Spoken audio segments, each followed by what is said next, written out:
Hello and welcome Grand Rapids. Thank you for joining us this evening. I'm your anchor, Zach Krishef. And I'm your other anchor, Sean Francis. And because you may have been searching all over town trying to find those special glasses all weekend, we were searching for the top local, national, and world stories that you may have missed. You're welcome, Grand Rapids. This is NewsFlash, ding. Our top story tonight, Friday was opening day for the Detroit Tigers, and one lucky Grand Rapids man caught a home run ball, but he's now being asked to return it. Reportedly, because officials are saying he's too lame for something so cool to happen to him? That's what it says here. Those aren't my words. For those of you who don't know, we're having a little bit of fun. GR comedian Alex Plakowski having what appears to be the best moment of his life. A plot was quoted as saying, "Nothing else matters anymore, I can die happy," which the crowd apparently took literally as they pummeled him to death at a chance trying to grab that ball back. another big East Michigan event with a different sort of tiger that took place this weekend was the Motor City Furry Con. Unfortunately, this otherwise totally normal and not at all laughable event was cut short when an anonymous caller from California called in a bomb threat to the Marriott Hotel in Ypsilanti Township. When the police arrived on the scene, they determined that nothing dangerous or unsafe was happening. Just a bunch of adults dressed up like cartoon animals. Nothing weird. The only risky conditions that appeared to be in place then was a planned game of Twister after the taco and burrito buffet dinner. Ypsilanti, more like Ypsilanti. That's a furry joke. I don't feel comfortable explaining. I didn't even write it, and I don't know what it means. Trust me, Zach, you don't want to know. A Saginaw man is facing federal charges nearly a year later after police stopped him and his girlfriend from walking towards a Bay City house carrying a bag of Molotov cocktails, apparently intending to set on fire the house of his ex. Now, we here at NewsFlash don't think we need to make this too clear or overstate it too much, but the explosives were indeed made out of Faygo bottles. That's true. This is true. Police has evidence. Yet another blow for the Hatchet fam. Sorry. Leader of the Insane Clown Posse, Violent J, denounced this behavior and reiterated that in spite of all evidence to the contrary, Juggalos are not pro-violence or an organized gang. There's just a few bad candy apples in the batch, and this one moon missed the mark. Also facing felony charges is country singer and challenger to Kid Rock's throne for Red Flag Fake Country Singers and best time to take a pre-break at karaoke, Morgan Wallen. Early this morning, he was arrested when he allegedly threw a chair from the rooftop of his friend Eric Church's 6-story bar, nearly hitting 2 police officers on the ground. Oops. So it sounds like last night he let the liquor do more than just talk. That's a Morgan Wallen song, in case anyone didn't know. Thank you.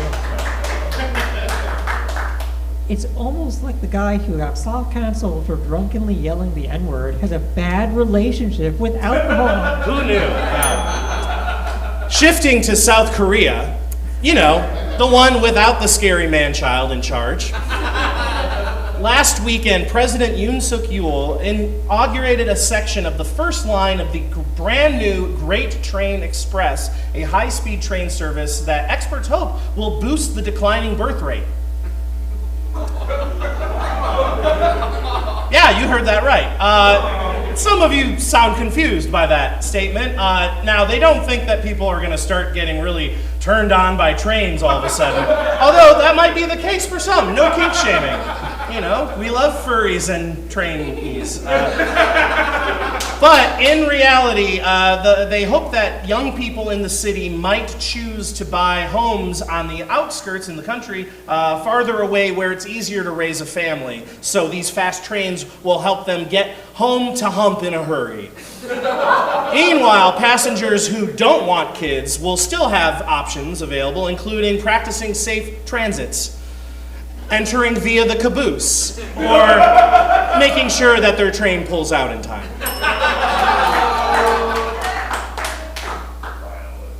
In other South Korean news, the artificial sun K-Star has set records by reaching temperatures 7 times the temperature of the sun. As if global warming wasn't bad enough, I guess it's a good thing to have a spare light bulb just in case one burns out, but this is taking daylight savings to new extremes. The country has already set up the sun to be visible from North Korea in hopes of making Kim Jong-un jealous of their constant sunshine. In response, Kim has stated they've built a moon the size of Earth and are going to usher in a new era of darkness. Yeah, there it is. Speaking of, in a rare event that only happens every few years, 2 things lined up perfectly at the same time in space. That's right, Bonnie Tyler's Total Eclipse of the Heart is a trending audio clip at the same time as a total eclipse. In other eclipse news, Google searches for eyes hurt and eyes pain spiked today, along with my eyes, trending on social media worldwide. Additionally, Airbnb reported that 90% of rentals were fully booked along the path of totality the night before the eclipse. No matter how cool the total eclipse was, it's completely negated by spending your weekend in Cleveland, Ohio. I could have had a better photo, I guess, but... Here to provide some more scientific information on this phenomenon, local astronomer Professor Veen, everybody. Give it up for Professor Veen.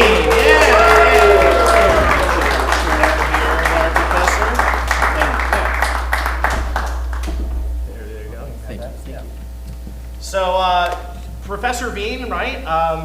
As in James C. Veen Observatory in Lowell. Are you related at all? Thank you, Mr. Francis. But no, common misconception. Actually, my parents were just really big fans of looking at stuff, so they named me after him. Cool. All right. So what can you tell us about the eclipse? Well, it's big, Sean. Real big.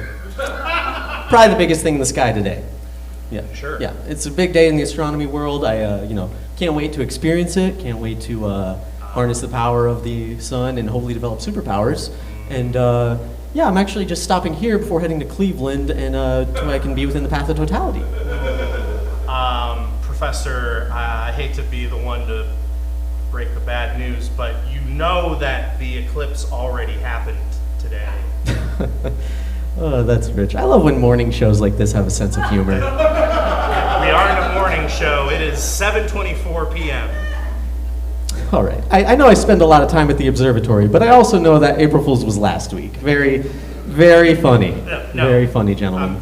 Professor, I think you missed the eclipse, dude. I'm sorry. It happened at like 3 o'clock. We all saw it, I'm assuming. I missed it? Yeah. Oh no. Oh boy. Are you going to be okay? Do you need a moment? It's just... It was a really late night. I was counting all the stars. There are so many now. I was up so late, I slept through it. Oh. You're right, there are a lot of stars in the sky. That's true. That is true. I don't even like astronomy that much. Well, It's boring. Nothing. Never see any aliens.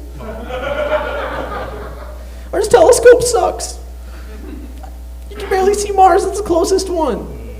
And I'm colorblind, so I could confuse it with the moon anyway. you know what? It's not that big of a deal. You can just catch the next eclipse. The next total eclipse will be fun. Just the same, yeah. When is that?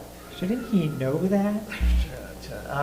It says here the next one that is visible in the U.S. will be 2044. I didn't even know years went that high. Professor Bean, everybody, Google Images will have his back, hopefully. I don't know. Ooh, that's got to be rough. As you all know, the Francis Scott Key Bridge in Baltimore collapsed after it was struck by a container ship. What? No way. Thank you. Grand Rapids Mayor Rosalind Bliss, in an effort to assist Baltimore, has offered to replace the FSK with the Blue Bridge.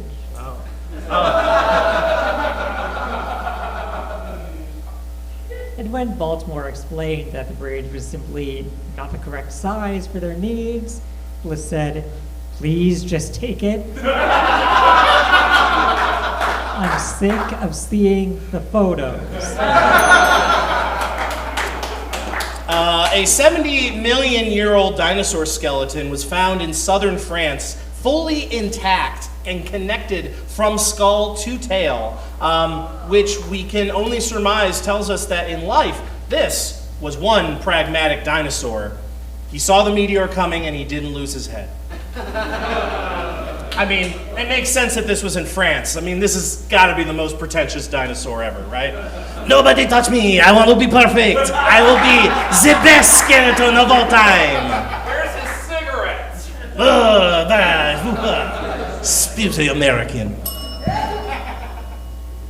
The Murray Police Department has received a cease and desist letter from Lego, asking that the department stop using Lego heads and emojis to cover people's faces in posts on social media sites.